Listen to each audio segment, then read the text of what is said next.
नमस्कार बच्चों, आपका स्वागत है। मैं हूं पीसी वर्मा और आज हम देख रहे हैं लोकतंत्र में जन सहभागिता। हमने पहले वीडियो में देखा है बच्चों कि किस प्रकार से मतदान की प्रक्रिया होती है और किस प्रकार से पूरा सिस्टम बना होता है।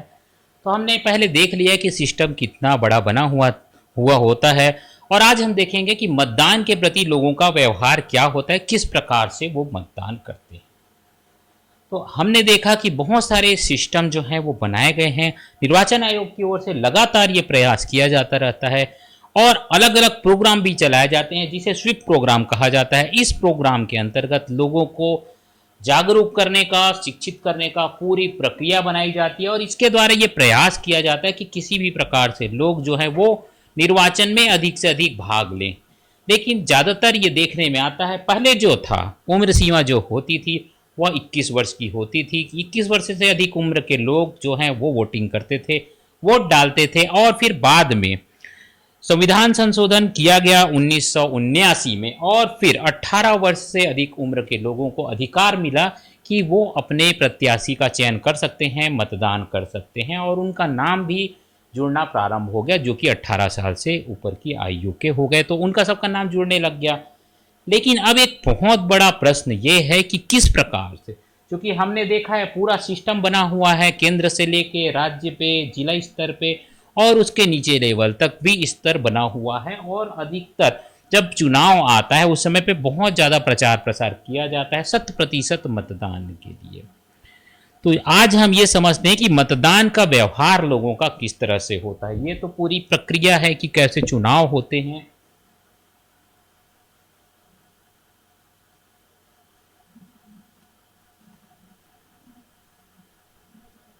जो मतदान का व्यवहार है, अर्थात किस प्रकार से लोग वोट देते हैं।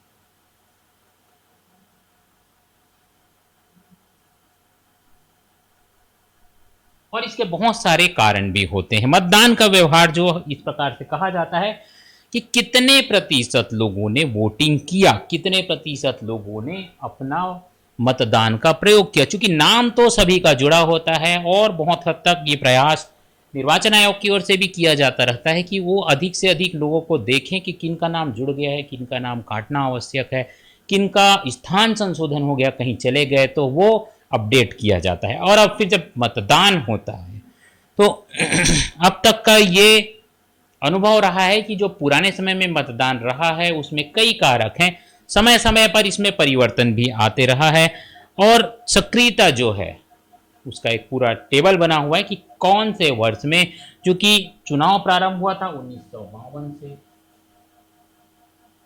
और लगातार चला आ रहा है प्रक्रिया। तो बीच बीच में ये देखने में आया था कि जैसे 1967 का चुनाव, यहाँ पे ग्राफ ऊपर हो गया। इसी प्रकार से 1977 में ग्राफ फिर से ऊपर हुआ, अर्थात जो वोटिंग का परसेंट है वो बढ़ गया था, 60% के आसपास चला गया था। इसी प्रकार से 1984 जो था वहां पे भी मतदान प्रतिशत कुछ हद तक बढ़ा था। जैसा रिकॉर्ड रहा था उसके आधार पे देखा जाए तो मतदान प्रतिशत बाकी समय के मुकाबले अधिक था। इसी प्रकार से 1979 में फिर से मतदान प्रतिशत में बढ़ोतरी हुई थी। तो ये अलग अलग समय थे जहां पे देखा गया कि मतदान प्रतिशत बढ़ा और उस समय पे मतदान व्यवहार का जो इन्होंने अध्ययन किया उन्होंने कुछ कारण पाए कि ये जो कारण थे, जैसे 1967 का चुनाव जो था उस समय पे हिंदी भाषा के लिए बहुत ज़्यादा माहौल बना हुआ था, भाषा के कारण पूरे देश में एक माहौल बना हुआ था। उसी प्रकार 1977 में चूंकि आपातकाल 1975 से 77 के बीच लगा हुआ था तो ये माना जाता है कि इस समय पे उसी कारण से अधिक मतदान हुआ। साथ ही साथ 1984 में इंदिरा गांधी की हत्या हो गई थी, तो जो उस समय का माहौल था उसके आधार पे ये मतदान प्रतिशत बढ़ गया था। इस प्रकार जो बड़े कारण हैं वो देखने में आते हैं। इसके अलावा आपने भी देखा होगा कि कभी कभी जो प्रत्याशी होते हैं, अलग अलग स्तर पे चुनाव होते हैं, हमने देखा है लोकसभा में, विधानसभा में और स्थानीय स्तर के जो मुद्दे होते हैं वो बहुत हद तक प्रभावित करते हैं। तो वो जो मुख्य कारण होते हैं, जो विशेषज्ञ हैं, उन्होंने बहुत हद तक इसको अध्ययन किया कि आखिर क्या कारण है कि मतदान प्रतिशत कम ज़्यादा हो जाता है।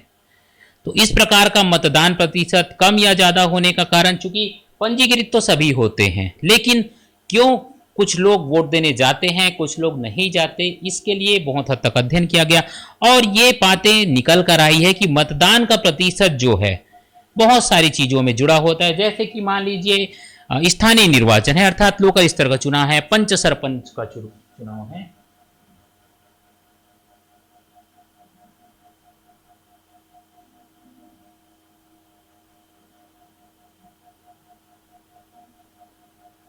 तो सबसे पहली बात होती है इसमें स्थानीय मुद्दे होते हैं।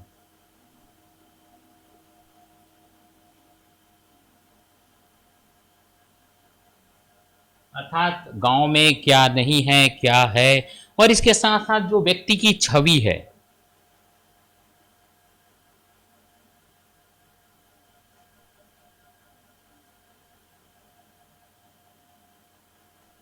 व्यक्तिगत लोग एक दूसरे को जानते हैं और उसी आधार पे वोटिंग होती है। लोग एक दूसरे को जानते हैं तो पूरी तरह से परिचित होते हैं एक दूसरे के बातों से, घोषणाओं से और अन्य प्रकार की चीज़ों से। चूंकि वो जानते हैं एक दूसरे को, तो आपस के व्यवहार और संबंधों के आधार पे भी वोटिंग की जाती है। इसके अलावा भी कुछ मुद्दे जो होते हैं वो निजी गुण धर्म देखते हैं, जो उम्मीदवार है उसका गुण धर्म देखा जाता है, साथ ही साथ संपर्क, और इसमें अलावा जो दल है जिससे वो व्यक्ति हमेशा सम्मिलित रहता है, अर्थात किस प्रकार का उसका बैकग्राउंड है, वो ज़्यादा देखा जाता है लोगों के बीच। लेकिन स्थानीय स्तर पे जो चुनाव होते हैं ज़्यादातर उसमें ये देखने में आता है कि उनका व्यक्ति का जो आपसी संबंध है लोगों के साथ या अपने परिवार समाज के साथ जो संबंध है वो बहुत बड़ी भूमिका निभाता है। अब चुनाव थोड़ा यदि बड़े स्तर पे हुआ, अर्थात विधानसभा का चुनाव यदि होता है, तो विधानसभा में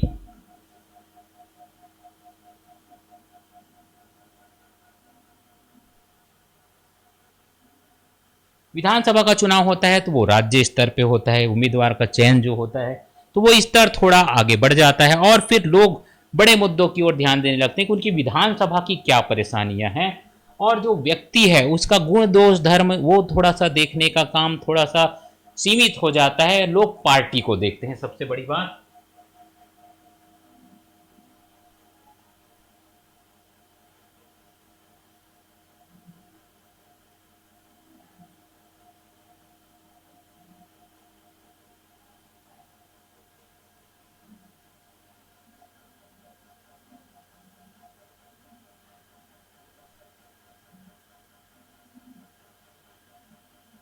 तो ये दायरा थोड़ा सा बढ़ जाता है। सबसे बड़ी बात होती है पार्टी, और पार्टी का किस प्रकार का माहौल वहां पे है, तो ये बहुत हद तक मायने रखता है। साथ ही साथ जो दलों की घोषणा होती है,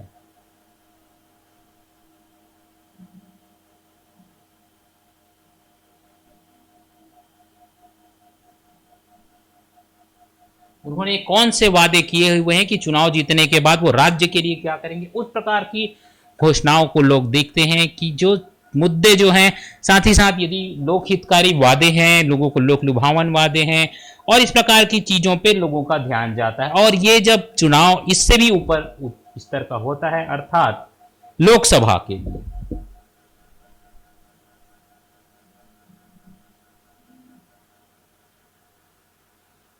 तो लोकसभा का चुनाव होता है तो पार्टी को तो उस स्तर पे भी देखा जाता है। साथ ही साथ जो मुद्दे होते हैं वो राष्ट्रीय मुद्दे हो जाते हैं।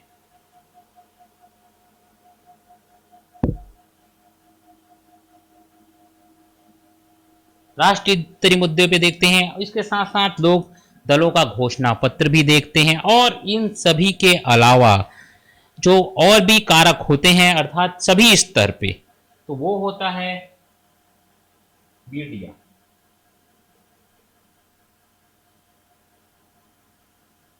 मीडिया का प्रचार प्रसार जो होता है, अर्थात अलग अलग मीडिया है, सोशल मीडिया है, टेलीविज़न है, आपका समाचार पत्र है, साथ ही पॉम्पलेट जो होते हैं वो अलग अलग तरह के जो मीडिया के द्वारा प्रचार प्रसार किया जाता है, लाउड स्पीकर का प्रयोग किया जाता है, तो ये चीज़ें लोग वहाँ पे देखने लगते हैं। इसके साथ साथ घोषणा जो होती है वो सबसे बड़ी भूमिका निभाती है।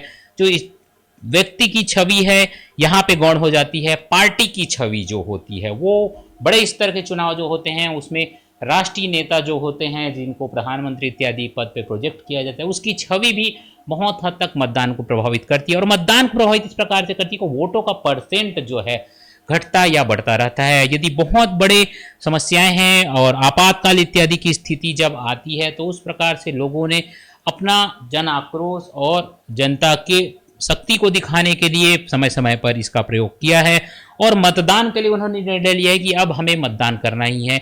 और इसके साथ साथ जो निर्वाचन आयोग है वो निश्चित तौर पे समय समय पे बहुत प्रयास करते रहता है और लोगों को अलग अलग मीडिया से इस प्रकार से शिक्षित करने का काम किया जाता है, लोगों को बताने का प्रयास किया जाता है कि यदि आपने वोट नहीं दिया तो गलत प्रत्याशी जीत जाएगा। और इस प्रकार से हर स्तर पे हमने देखा है कि ये हमने लोकसभा चुनाव का मतदान देखा था कि किस प्रकार से ये कम ज़्यादा हुआ था।